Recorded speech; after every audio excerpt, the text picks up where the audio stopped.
Assalamualaikum warahmatullahi wabarakatuh. Apa kabar sobat sekalian? Semoga baik-baik saja. Jumpa lagi di channel Rahmat Romnoni. Kali ini kita akan membahas berita hangat dan masih hangat diperbincangkan, yaitu kelanjutan dari koalisi Nasdem, Demokrat dan PKS ya, yaitu terkait deklarasi ya. Ini yang disampaikan oleh AHY dan Paloh ya. Deklarasi Nasdem, Demokrat, PKS tinggal tunggu waktu ya. Kapan itu akan dideklarasikan ya, kita tunggu. Ini yang sesuai dengan yang dilansir dengan cnnindonesia.com. langsung aja kita baca dan kita ulas. AHY Paloh, deklarasi Nasdem, Demokrat, PKS tinggal tunggu waktu ya. Jakarta, CNN Indonesia. Ketua Umum Partai Nasdem Surya Paloh dan Ketua Umum Partai Demokrat Agus Harimurti Yudhoyono mengatakan pengumuman deklarasi menghadapi Pilpres 2024 hanya tinggal menunggu waktu. Hal itu disampaikan Paloh dan AHY usai bertemu di Wisma Nusantara Jakarta pada Rabu kemarin 26 Oktober. Menunggu waktunya kapan untuk deklarasinya, cari hari baik, bulan baik. Tapi yang jelas hubungan yang baik selama ini sudah terjalin semakin memperkokoh semangat, ujar Paloh. Senada AHY mengatakan saat ini hanya tinggal menunggu momentum yang tepat untuk mendeklarasikan di hadapan publik. Partai lain yang juga berkomunikasi intens dengan Nasdem dan Demokrat dalam penjajakan koalisi dan menghadapi Pilpres 2024 adalah PKS. Sekali lagi, kalau kami pribadi menilai momentum itu tidak ditentukan oleh tanggalnya, tetapi pada saatnya itu memang dirasakan paling tepat, jadi kita tidak tahu kapan itu tanggal bulannya, kata AHY. AHY mengatakan momentum tidak hanya ditunggu melainkan juga diciptakan. Nasdem, Demokrat dan PKS, kata dia, terus menyamakan visi ya sebelum koalisi dideklarasikan. Tentu itu mengapa kami tidak ingin tergesa-gesa, terburu-buru, karena yang lebih baik adalah benar-benar solid dan benar-benar setelah itu hanya ada maju ke depan dan berlari, bukan berhenti atau mundur ke belakang, kata AHY. AHY menegaskan bahwa koalisi yang tengah dibangun antara Demokrat, Nasdem, dan PKS memiliki tujuan berupa kemenangan Pilpres 2024 mendatang. Oleh karena itu, komunikasi yang dilakukan tidak bisa berlangsung singkat. Sebetulnya itu tadi proses, ini kan tidak bisa sehari dua hari, seminggu dua minggu, atau sekali pertemuan, dua kali pertemuan. Kami lebih cocok kalau tidak diburu-buru, tapi benar-benar sampai ketemu titik yang membuat kita semua yakin. Ya, sobat sekalian, jadi memang ada waktu itu untuk Pilpres memang sangat mendesak ya, meskipun 2024, tapi ingat itu bukan 2 tahun ya, tetapi menyisakan waktu sekitar 1 tahun 3 bulan lebih sedikit gitu ya. Artinya ini adalah waktu yang mepet ya. Kalau kita melihat koalisi yang sudah ada, yaitu KIP yang memperoleh 148 kursi, dan kita ketahui ya minimal untuk koalisi yang untuk menyalonkan presiden minimal itu 115 kursi di DPR. Nah, kalau kita melihat KIP sudah 148 kursi antara Golkar, PAN, dan P3. Nah, kalau PDIP itu memang bisa berjalan sendiri ya, karena perolehan kursi di DPR itu 128 kursi.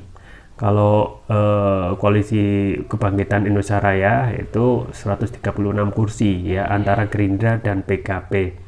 Tinggal yang terakhir yaitu koalisi tentu saja ya, Demokrat tidak bisa hanya menggandeng Nasdem, karena perolehan Demokrat dan Nasdem itu kurang ya. Demokrat itu 54 kursi, sedangkan Nasdem itu 59 kursi ya, jadi cuma 113 ya, kurang 2 saja ya. Andai kan kalau itu bisa minimal 115 sudah bisa berjalan sendiri gitu ya, menyisakan PKS yang kemungkinan akan bergabung dengan tidak berkoalisi ya, atau mengambil jalan tengah ataupun di luar koalisi, tapi tetap mengikuti Pilpres, tapi tidak bisa tentu saja tidak bisa mencalonkan capres ya. Nah, tinggal tersisa Demokrat, PKS, dan Nasdem ya, yang kalau kita jumlah itu kursinya itu sangat mencukupi, yaitu 163. Yang tinggal memang komentar terakhir dari Surya Paloh ya, terkait partai bakal calon koalisi ini ya memang tidak ada paksaan untuk memaksakan Demokrat maupun PKS untuk segera berkoalisi ya, karena itu urusan internal partai masing-masing. Tapi kalau kita melihat ya apa yang disampaikan oleh AHY ya, mengatakan bahwasanya ini adalah momentum terakhir ya. Jadi kesempatan ya, momentum itu tidak hanya ditunggu melainkan juga diciptakan. Artinya jangan diam saja gitu ya. Artinya jangan diam saja ya. Kalau diam saja ya kemudian waktu untuk pilpres ini sudah sangat mepet, setahun 3 bulan. Artinya ini akan waktu sia-sia ya. Makanya yang disampaikan dan yang ada yang akan kita jumpai ke depan ya terhadap 3 koalisi ini tentu saja menyamakan visi yang sesuai yang disampaikan oleh AHY gitu ya. Pertemuan itu cukup sekali, 2 kali, seminggu, 2 bulan, sebulan ya, sampai tentu saja menemui titik temu ya. Pertama tentu saja tujuan dari koalisi adalah mendulang suara sebanyak-banyaknya ya, dari berbagai suara dari berbagai kalangan ya, dari misalnya yang paling besar saat ini kan dari kalangan NU ya. NU itu yang juga harus dipikirkan ya, karena cawapres yang sekarang menjadi populer dan dikadang-kadang akan menjadi pasangan Anies cuma AHY gitu ya. Selainnya misalnya AHR itu dari PKS mempunyai peluang ya, tapi kalau kita melihat kurang populer daripada AHY ya. Artinya memang tentu saja Anies akan berpikir ya siapa yang lebih prospek untuk mendulang suara ya, karena tingkat popularitas. Dan juga yang paling penting adalah memenangkan pilpres ini ya dengan koalisi yang solidnya.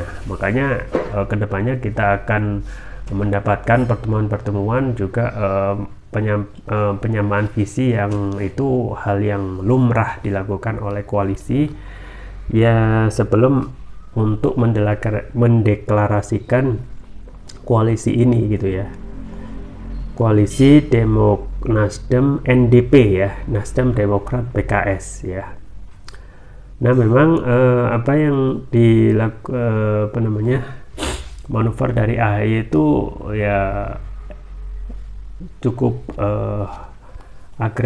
cukup lumayan gitu ya, cukup lumayan dalam rangka untuk pertama ya menjadikan dia itu cawapres yang mendampingi Anies dalam Pilpres 2024. Dan memang kalau kita ditanya dari PKS bagaimana peluang dari AHR ya, AHR juga punya peluang ya, tetapi kalau kita kembali lagi tujuan Pilpres atau tujuan koalisi untuk memenangkan Pilpres ya bisa saja memenangkan Pilpres, tapi ya, hal yang perlu diperhatikan lagi ya bisa saja nanti perolehan suara itu juga menjadi pertimbangan. Apakah dengan dipilihnya AHR ya dari PKS itu akan benar-benar mendulang suara yang sangat signifikan. Nah itu kan perlu terus menjadikan deal-deal politik di antara bakal calon partai koalisi ya. Nah bagaimana jika AHY ya, AHY juga sama sebenarnya ya.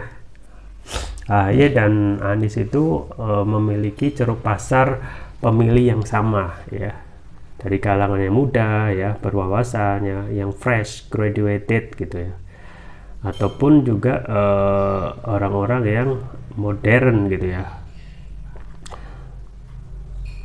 Makanya yang perlu diperhatikan adalah bagaimana selain memilih ataupun mencari ya pemilih dari kalangan yang lain, misalnya NU ya, karena saat ini kan jumlah pemilih dari kalangan NU juga besar ya, itu yang bisa menentukan perolehan suara yang signifikan. Makanya ini juga menjadi pertimbangan. Nah NDP atau Nasdem Demokrat PKS ini saat ini adalah yang satu-satunya koalisi yang bisa diharapkan di luar istana ya. Ya kita harapkan setelah terbentuknya koalisi ini ya, mereka harus ingat bahwasanya ada permasalahan besar dalam kontestasi politik adalah biaya politik yang sangat mahal ya. Kita ketahui biaya politik untuk nyapres itu triliunan ya. Nah ini yang tidak dibahas dalam dalam konsentrasi politik atau konsentrasi capres cawapres ya. Apakah akan tetap ya akan ada biaya yang ditanggung ataupun mereka harus capek-capek mencari sponsor ya, investor ya. Kembali lagi nanti kan cukong itu akan bermain, dan ini yang patut kita khawatirkan ya. Ketika mereka sudah menang ya pilpres ya, tentu saja ketika sudah ada deal-deal politik dengan investor atau kita bisa sebut oligarki ya, orang di balik yang membiayai biaya politik ya, yang kita khawatirkan itu kebijakan politik itu akan dikuasai oleh oligarki ya. Ini persoalan, karena yang jadi rahasia umum ya, tidak bisa kita itu benar-benar ya hanya mengandalkan sosok Anies saja gitu ya. Sedangkan dalam konsentrasi demokrasi ini ya, biaya politik itu sangat mahal ya, dan kita ketahui untuk menjadi dalam biaya untuk pilpres ini bisa triliunan gitu ya. Dan seharusnya untuk solusi seperti ini memang kembali lagi ya, anggaran itu ya harus ada audit yang sifatnya independen ya, ataupun kalau bisa ya dana dalam konsentrasi politik atau konsentrasi capres cawapres ini harus benar-benar dari APBN ya, supaya tidak ada nantinya ya oligarki itu yang masuk ya. Bahaya sobat sekalian. Jadi kalau oligarki itu sudah masuk, semua undang-undang kebijakan itu tentu saja akan disetir oleh oligarki ya. Saat ini misalnya yang terakhir itu undang-undang Omnibus Law. Omnibus Law itu adalah kalau kita melihat kebijakan yang isinya ya lebih memberikan karpet merah kepada para asing dan asing ya. Padahal itu sudah di demo sana sini ya. Yang ada adalah wakil rakyat dari DPR yang seharusnya mengikuti, ataupun wakil dari rakyat justru malah ya mengetok dan mengesahkan undang-undang Omnibus Law ya. Seakan-akan mereka lupa bahwasanya DPR itu adalah wakil rakyat yang harus mewakili dan juga mendengar aspirasi rakyat. Nah, toh undang-undang Omnibus Law akhirnya juga memang diputuskan di MK ya, bahwasanya undang-undang Omnibus Law itu memang inkonstitusional ya, tidak sesuai konstitusional, dan diberi waktu 2 tahun ya. Kalau tidak sesuai konstitusional, kenapa tidak dibatalkan saja ya. Jadi inilah demokrasi yang kita dapatkan ya, biaya politik mahal, dan setelah capres dan cawapres itu selesai ya, apakah itu akan menyelesaikan problem umat saat ini gitu ya. Sedangkan yang menjadi permasalahan tentu saja bukan hanya pemimpin, tetapi sebenarnya sistem yang saat ini dipakai, yaitu demokrasi kapitalisme yang memberikan ruang pada investor asing dan asing untuk menentukan kebijakan-kebijakan saat ini ya. Misalnya kebijakan untuk pengelolaan sumber daya alam ya, sumber daya alam dengan undang-undang Minerba ya. Undang-undang Minerba yang sebelumnya itu ya agak lumayan bagus ya, artinya konsesi sumber daya alam yang sudah habis masa konsesinya itu harus diserahkan oleh negara dan dikelola ya untuk kepentingan rakyat ya. Tetapi undang-undang yang terbaru, undang-undang Minerba yang sekarang itu justru ketika konsesi habis itu ya bisa diperpanjang untuk waktu yang sangat lama gitu ya. Nah ini kan tentu saja tidak memberikan keuntungan bagi negara, justru memberikan keuntungan bagi asing dan asing ya. Pun juga ya kita ketahui ya, pengelolaan SDA ya, sumber daya alam kita itu masih mayoritas dikuasai oleh asing ya, sehingga yang seharusnya kita itu menjadi negara super kaya ya dengan hasil sumber daya alam yang melimpah ya, baik emas ya, kemudian batu bara, nikel, hasil laut dan hutan, itu bisa menjadi sejahtera amal. Tapi kenyataannya sistem kapitalis ini lebih menyerahkan pengelolaan itu kepada asing. Nah, ini problem gitu ya. Jadi sistem ini yang harus kita pikirkan, dan bukan hanya melulu berpikir kepada pemimpin ya, ganti presiden ya, tapi kita harus berpikir lebih dalam ya, karena ini sudah terjadi berulang-ulang ya sejak reformasi ya. Setelah terpilihnya SBY, kemudian perbaikan ekonomi tidak ya, tidak ada perbaikan yang signifikan. Kemudian apalagi sekarang ya, rezim presiden pemerintahan Presiden Jokowi malah perekonomian hancur lebur ya. Misalnya utang kita itu udah menumpuk tajam 7.400-an ya, diprediksi akhir pemerintahan Presiden Jokowi itu bisa sampai 10.000 triliun. Nah, siapa yang akan bisa membayar kalau tidak rakyat yang dibayar melalui pajak yang dibayar dalam ke APBN ya. Nah, ini yang harus dipikirkan oleh kita semua ya selaku rakyat, kalau tidak ingin kesalahan itu terjadi dua kali. Ya, kita tunggu saja ya kelanjutan dari konsultasi politik dan juga deklarasi Nasdem, Demokrat, PKS ya, terkait apakah benar-benar nantinya itu bisa akan bisa mengontrol oligarki ya, karena bahaya di depan mata ada oligarki ya. Setelah itu bagaimana mereka harus konsisten memperjuangkan kepentingan rakyat. Itu yang bisa saya sampaikan, semua bermanfaat. Jangan lupa like, share, dan subscribe. Sampai jumpa lagi. Wassalamualaikum warahmatullahi wabarakatuh.